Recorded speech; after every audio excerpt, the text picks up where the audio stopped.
Ay magandang hapon. Sa very brief vlog lang.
Hello, sound test.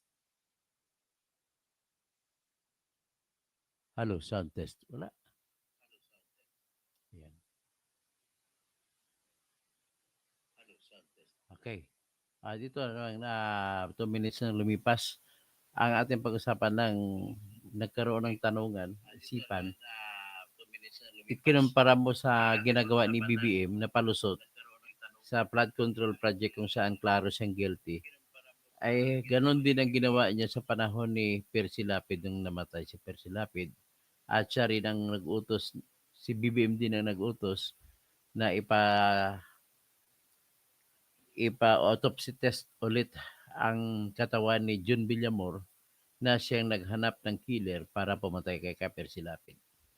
At dahil din sa utos na yon ulit ni BBM ay nagkaroon ng linaw na ang si June Villamor ay pinatay sa araw ng pinipresenta sa press conference ni Secretary Ben Harabalos si Joel Escorial na umamin na siya ang kinuntak para pumatay kay Percy Lapid.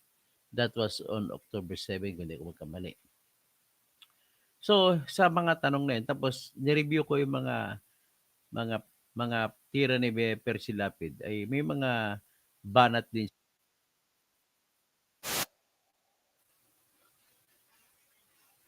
Ito, binalaan niya si Marcos na may awayan nila ni Duterte. Isa rin yan sa mga ano. Tapos, ipakita ko sa inyo yung nangyari na kinabahala ni BBM yung pagkapatay kay Percy Lapid. Tapos siya rin nag-utos ng ano. Pero ito mamaya, unahin ko muna yung balita na kung saan ay nababahala si BBM sa pagkamatay kay Percy Lapid. Ipatingnan natin. Okay, yan po. Nangako ang pambansang pulisya na tututukan ng investigasyon kaugnay sa pagpaslang sa veteranong broadcaster sa Las Piñas City. Kinundena naman ng iba't ibang organisasyon ng media ang pagpatay sa mamamahayag. Si Patrick De Jesus sa report. Ikinabahala ni Pangulong Ferdinand Marcos Jr. ang pagpaslang sa broadcaster at komentaristang si Percival Mabasa o mas kilala bilang Percy Lapid. The Office of the President, particularly PBBM, is concerned of what had happened in Percy Lapid. In fact, yours truly have been instructed to take a look at the conduct investigation on the ambush on him last night.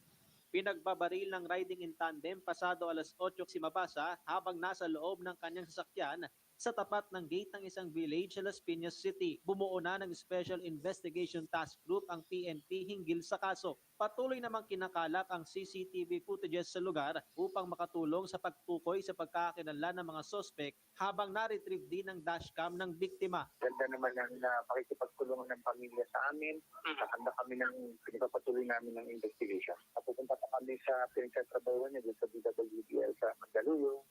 Tatanong-tanong kami kung may mga nakakarating na balita o may mga sumusunod sa kanya. Factor dito yung kanyang family saka yung mga kanyang kaopisina.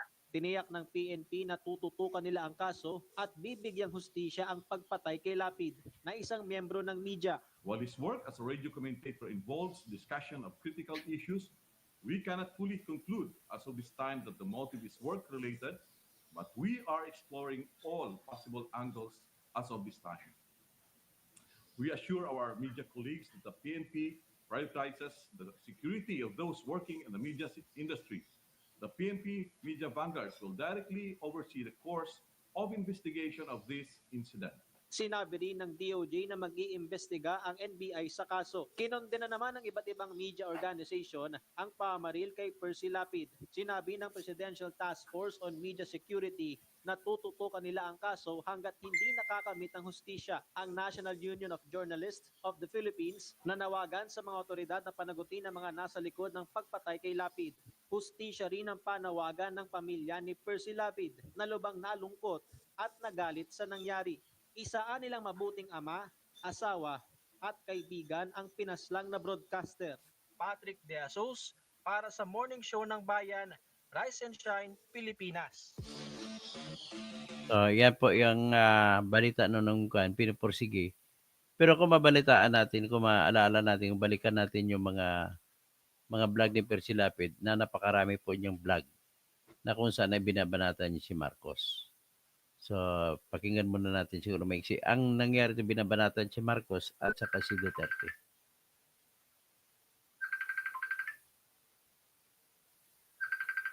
Ito.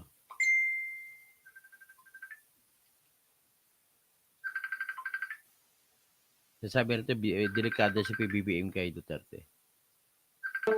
Pag dumating ang sandali na aagawin nila ang pwesto kay Bongbong Marcos, papanig ako kay Marcos para lamang hindi magtagumpay ang anumang masamang binabalak na muling mailuklok sa pwesto ang isa pang Duterte. Lapid fire! Lumutang na mga kaibigan ng destab Mounting pa rin ang usang-usapang destabilisasyon. laban sa kasalukuyang administrasyon. At sa lahat po ng hindi nagtitiwala kay Sara, bakit hindi niya subukan? Talaga? Lintik ang mga talangka sa ulo nito. No?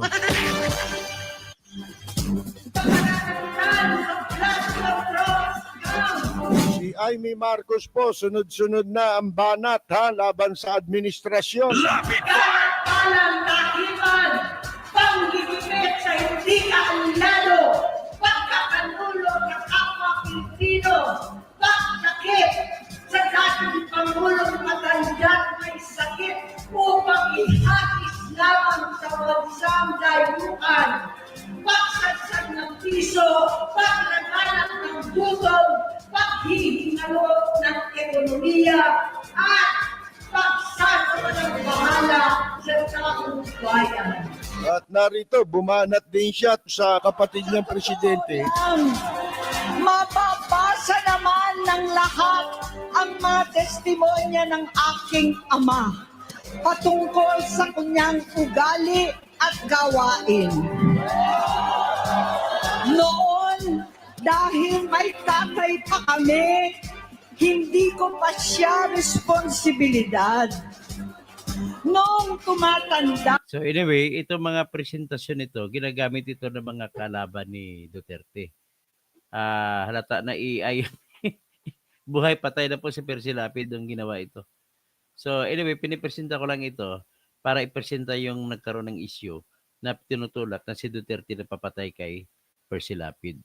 So, pero ito po ang katotohanan. Sa panahon ng pinatay si Percy Lapid ay si Marcos ang presidente at siya ang may hawak sa Bilibid. Siya lamang makapag-utos ng galaw sa Bilibid. So, at imposible na si Duterte magkaroon ng kamay sa loob ng Bilibid. Ganun lamang po kasimple yung. Tapos itong mga kakampi ni Marcos at kumakampi pa sa kanya dyan, mga makakaliwa, makadilawan, makakamping, kasi ayaw nila si Sara na maging presidente. Yun ang mga naratibo na kwento. Na mas gustuin pa nila si Marcos na trilyon ko magnakaw kumpara sa mga Duterte na wala pa naman 14 billion namang inaakusa na pagnanakaw dyan sa Parmali.